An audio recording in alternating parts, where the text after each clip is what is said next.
जो शोर मचाते हैं भीड़ में भीड़ ही बनकर रह जाते हैं। वो जो शोर मचाते हैं भीड़ में भीड़ ही बनकर रह जाते हैं, वही पाते हैं जिंदगी में कामयाबी जो खामोशी से अपना काम कर जाते हैं। जय हिंद साथियों, स्वागत है आप सभी का आपके अपने favourite education platform police academy Rajasthan में।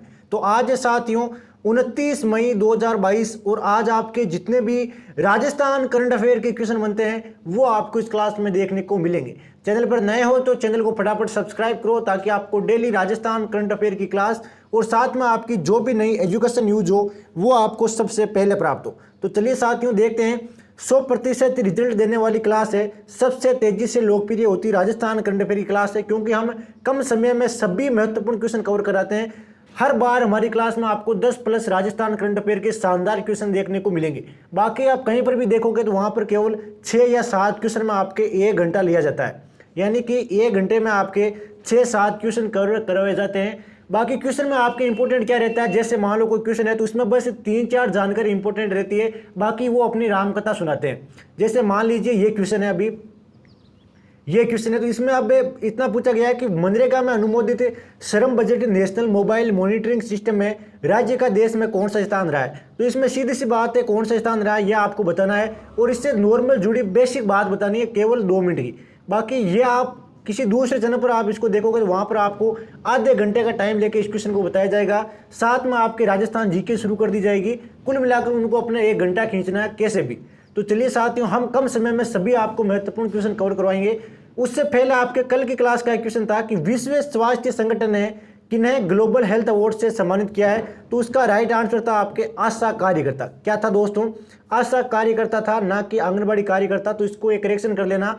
अब बढ़ते हैं साथियों क्लास की ओर, पहले क्वेश्चन की ओर कि मनरेगा में अनुमोदित श्रम budget national mobile monitoring system में राज्य का देश में कौन सा स्थान रहा है। तो राइट आंसर आपके पहला स्थान। कौन सा स्थान रहा है साथियों, पहला स्थान रहा है राजस्थान का। अब देखिए इतनी जानकारी इंपॉर्टेंट है, इसके अलावा आपके कुछ भी नहीं। चलिए देखते हैं कुछ अति महत्वपूर्ण जानकारी जिसमें आपके 100 दिवस का पूर्ण करने वाले परिवारों की संख्या, मानव दिवसों के सृजन तथा नेशनल मोबाइल मॉनिटरिंग सिस्टम में राज्य देश भर में प्रथम स्थान पर रहा है। राज्य मतलब राजस्थान। अब जो भी आपके 100 दिवस का कार्य परिवार पूर्ण कर लेंगे उनको 25 दिन का अतिरिक्त रोजगार दिया जाएगा। वहीं आपके जो शेरिया हो गई, खेरवा हो गया, कथोड़ी हो गया और विशेष योग्यजन, इनको राज्य सरकार के द्वारा आपके 100 दिन का अतिरिक्त रोजगार भी देने के आदेश जारी हुए हैं। तो ये भी आपको ध्यान में रखकर चलना है। अक्सर संख्या पूछ ली जाती है कि कितने दिनों का आपके एक्स्ट्रा रोजगार प्रदान किया जाएगा। अब बात करते हैं सिलेक्शन वालों बातों की, जिसमें आपके प्रदेश में 50,000 स्वयं सहायता समूह के गठन की कार्य योजना बनाई गई है, जिससे आपके 5.5 लाख ग्रामीण महिलाएं लाभान्वित रहेगी। इन स्वयं सहायता समूह को रिवॉल्विंग फंड व कम्युनिटी इन्वेस्टमेंट फंड के माध्यम से वित्तीय सहायता मुहैया करवाई जाएगी। वे बैंक ऋण के रूप में आपके 600 करोड़ रुपए की व्यवस्था की जाएगी और महिलाओं को आपके कोऑपरेटिव बैंक की प्रथम शाखा जयपुर में खोली जाएगी। ये अति महत्वपूर्ण जानकारी है कि महिलाओं के आपके कोऑपरेटिव बैंक की प्रथम शाखा कहां पर खोली जाएगी, जयपुर में, जहां पर सभी कार्यकर्ता महिला होगी। सरकार द्वारा विभिन्न योजनाओं में मेट व्यवस्था के अंतर्गत 50% से अधिक महिला मेटों के नियोजन का कार्य किया जा रहा है और भीलवाड़ा जिले में आपके 100% महिला मेट का नियोजन किया जा चुका है। कहां पर है, भीलवाड़ा जिले में। ये अति महत्वपूर्ण जानकारी साथियों, दिल दिमाग मस्तिष्क में आपके ये जानकारी बैठ जानी चाहिए। अगले क्वेश्चन की ओर बढ़ते हैं साथियों बिना एक भी सेकंड वेस्ट किए बिना। हाल ही में राज्यपाल कलराज मिश्र ने किस केंद्रीय संस्थान का दौरा किया है। तो राइट आंसर आपके भी हो जाएगा आंतरिक सुरक्षा अकादमी, जो कहां पर है, माउंट आबू का। इसका राज्यपाल कलराज मिश्र जी ने दौरा किया है, जो एक केंद्रीय संस्थान है। अगले क्वेश्चन की ओर कूच करते हैं कि हेल्थ अकाउंट्स को संस्थागत करने वाला राजस्थान का कौन सा राज्य है। तो संस्थागत करने वाला राजस्थान का कौन सा राज्य है हेल्थ अकाउंट को। तो राइट आंसर आपके साथियों ए हो जाएगा पहला। कौन सा राज्य बना है, राजस्थान पहला राज्य बना है हेल्थ अकाउंट्स को संस्थागत करने वाला। अगले क्वेश्चन की ओर बढ़ते हैं। खेलो इंडिया यूनिवर्सिटी गेम्स में राजस्थान के किस विश्वविद्यालय ने पुरुषों की कबड्डी का स्वर्ण पदक जीता है। एग्जाम में क्वेश्चन आ सकता है कि यूनिवर्सिटी गेम्स में राजस्थान के पुरुषों की कबड्डी टीम ने कौन सा पदक जीता है। तो राइट आंसर होगा दोस्तों स्वर्ण पदक।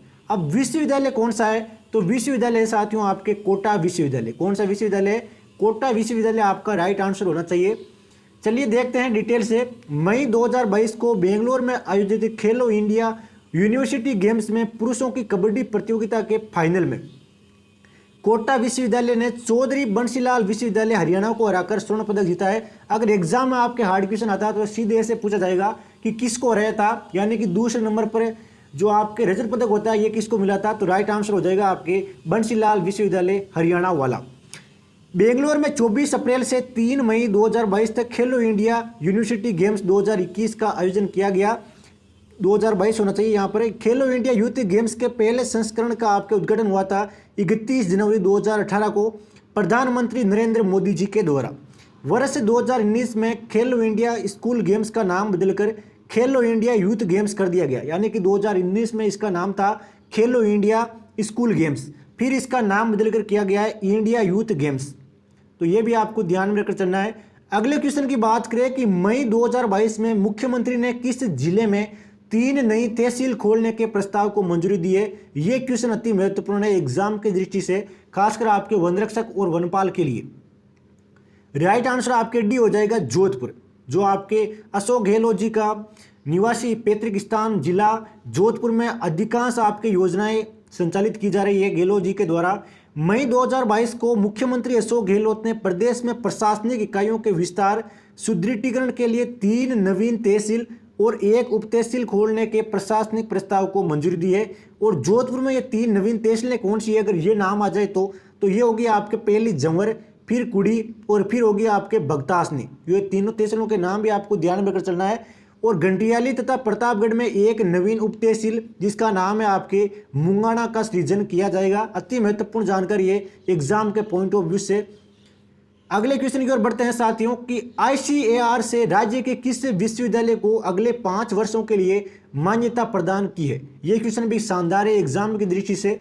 राइट आंसर आपके डी हो जाएगा राजस्थान पशु चिकित्सा और पशु विज्ञान विश्वविद्यालय। कहाँ पर है, बीकानेर में। कहाँ पर है साथियों, बीकानेर में स्थित है। ध्यान रखना, शानदार क्वेश्चन है ये भी आपके। ICAR है, इसके द्वारा आपके विश्वविद्यालय को अगले 5 वर्षों के लिए मान्यता प्रदान की गई है।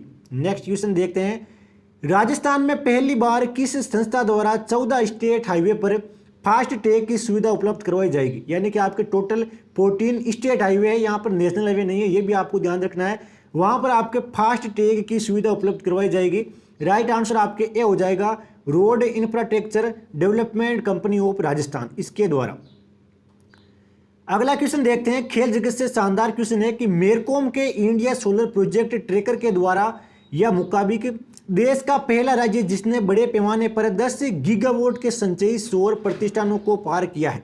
तो राइट आंसर आपके सी हो जाएगा राजस्थान वे राज्य है। अभी आपको ये क्वेश्चन बड़ा इजी लग रहा होगा क्योंकि अभी आप राजस्थान करंट अफेयर की क्लास पढ़ रहे हो, लेकिन एग्जाम में जब आपके मिक्स टाइप के क्वेश्चन आते हैं Rajasthan plus India current affair के, तब आप इसमें कंफ्यूज हो सकते हो। तो ध्यान रखना, हर बार राजस्थान आंसर नहीं होता, कोई कोई योजनाएं अन्य राज्यों में भी संचालित की जाती है, तो योजनाओं के नाम भी आपको ध्यान रखना है। अगले क्वेश्चन की ओर बढ़ते हैं साथियों।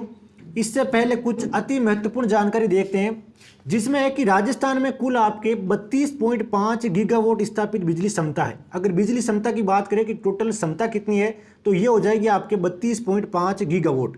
अक्षय ऊर्जा स्थापित बिजली क्षमता का टोटल 55% योगदान देती है, यानी कि जितनी भी आपके अक्षय ऊर्जा स्थापित बिजली क्षमता है इसका 55% आपके टोटल योगदान देती है। जबकि तापीय ऊर्जा का योगदान कितना है, तो ये हो जाएगा आपके 43%। कितना है साथियों, 43%। और परमाणु ऊर्जा का योगदान है आपके केवल 2%। खतरनाक होती है ये ऊर्जा, आपके 2% योगदान है, इसका ध्यान रखना। अगले क्वेश्चन की ओर बढ़ते हैं साथियों। इससे पहले कुछ अति महत्वपूर्ण जानकारी की बात करें, केंद्रीय नवीन एवं नवीकरणीय ऊर्जा मंत्रालय द्वारा जारी और सौर ऊर्जा रिपोर्ट में राजस्थान का पहला स्थान है। कौन सा स्थान है साथियों, राजस्थान का पहला स्थान। राजस्थान 7,737.95 मेगावाट सौर ऊर्जा उत्पादन करते हुए प्रथम स्थान पर है। और राजस्थान सौर ऊर्जा नीति दिसंबर 2019 में आई। नीति कब आई, दिसंबर 2019 में, जिसके तहत वर्ष 2024-25 तक 30,000 मेगावाट सौर ऊर्जा का लक्ष्य रखा है। कितनी मेगावाट क्षमता का, 30,000 मेगावाट सौर ऊर्जा क्षमता का। देश में 49,346 मेगावाट सोलर एनर्जी क्षमता विकसित हो गई है। इसमें आपके राजस्थान इकलौते की 10,506 मेगावाट सोलर बिजली पैदा कर पूरे देश में टॉप पर आ गया। तो पूरे देश में आपके राजस्थान टॉप पर है। रिपोर्ट के अनुसार 7,533 मेगावाट क्षमता के साथ कर्नाटक दूसरे और 6,309 मेगावाट क्षमता के साथ गुजरात तीसरे स्थान पर है। यानी कि पहले पर है आपके राजस्थान, फिर है आपके कर्नाटक। फिर बारी आती है आपके गुजरात की। अगले क्वेश्चन की ओर बढ़ते हैं साथियों। इन्वेस्ट राजस्थान 2022 का आयोजन राजस्थान के किस शहर में होगा? यानी कि जो आपके इन्वेस्ट राजस्थान 2022 का आयोजन है ये आपके राजस्थान के जयपुर शहर में होने वाला है। पिंक सिटी जयपुर में आपके इन्वेस्ट राजस्थान 2022 का आयोजन होगा। अति महत्वपूर्ण जानकारी देखते हैं कि आयोजन कब होगा, तो चलिए देखते हैं। इन्वेस्ट राजस्थान 2022 का आयोजन जयपुर के सीतापुरा स्थित Jaipur exhibition and convention centre में 7 और 8 अक्टूबर 2022 को होगा। कब होगा साथियों? 7 और 8 अक्टूबर 2022 को। चलिए बढ़ते हैं अगले क्वेश्चन की ओर कि भारत सरकार द्वारा 1 जुलाई 2022 से सिंगल यूज प्लास्टिक पर बैन लगा दिया है। यानी कि जो सिंगल यूज प्लास्टिक होती है उसके ऊपर बैन लगा दिया गया है। सिंगल यूज प्लास्टिक उपयोग के खिलाफ किस अधिनियम के तहत कार्रवाई की जाएगी? अगर आप सिंगल यूज प्लास्टिक का उपयोग करते हो तो आपके ऊपर कार्रवाई हो सकती है। तो किस अधिनियम के तहत? राइट आंसर हो जाएगा साथियों आपके सी, पर्यावरण संरक्षण अधिनियम 1986। किसके तहत? पर्यावरण संरक्षण अधिनियम 1986 के तहत अगर आप सिंगल यूज प्लास्टिक का उपयोग करते हो तो आपके खिलाफ कार्रवाई की जा सकती है। बैन कब लगाया गया ये भी आपको ध्यान रखकर चलना है। 1 जुलाई 2022 से। कब लगाया गया? 1 जुलाई 2022 से। स्टार कर लेना इस क्वेश्चन को। अगले क्वेश्चन की ओर बढ़ते हैं साथियों कि केंद्र सरकार ने स्वच्छ भारत मिशन शहरी के दूसरे चरण के अंतर्गत, चरण है साथियों आपके दूसरा, स्वच्छ सर्वेक्षण 2023 के कौन से संस्करण का शुभारंभ किया है? तो राइट आंसर आपके भी हो जाएगा 8वें संस्करण का शुरुआत की गई है स्वच्छ भारत मिशन शहरी के दूसरे चरण के अंतर्गत स्वच्छ सर्वेक्षण 2023 के। चलिए देखते हैं नेक्स्ट क्वेश्चन। 12 मई 2022 को राजस्थान के किस शहर का स्थापना दिवस मनाया गया? यानी कि 12 मई 2022 को राजस्थान के जोधपुर शहर का स्थापना दिवस मनाया गया है। ये क्वेश्चन भी शानदार है एग्जाम की दृष्टि से। तो जोधपुर का स्थापना दिवस मनाया गया है 12 मई 2022 को। उपनाम क्या है? बल्लू सिटी या सन सिटी। जोधपुर के उपनाम की बात कर रहा हूँ, बल्लू सिटी या सन सिटी। अब जोधपुर की स्थापना कब और किसके द्वारा हुई? अगर ये आपके एग्जाम में आ जाए तो हो जाएगा आपके 12 मई 1459 को राव जोधा के द्वारा आपके जोधपुर शहर बसाया गया था। ये जानकारी भी अति महत्वपूर्ण है राजस्थान जीके की दृष्टि से। अब आपके जोधपुर पर जितने भी करंट अफेयर के क्वेश्चन बनते हैं वो एक नज़र में आपके सामने है। पहला बड़ा शानदार क्वेश्चन है कि centre for excellence and research की स्थापना मौलाना आज़ाद विश्वविद्यालय जोधपुर में की जाएगी। दूसरा है राजीव गांधी फिनटेक डिजिटल विश्वविद्यालय की स्थापना भी आपके जोधपुर में की जाएगी। Centre for excellence and research की स्थापना मौलाना आज़ाद विश्वविद्यालय जोधपुर में की जाएगी।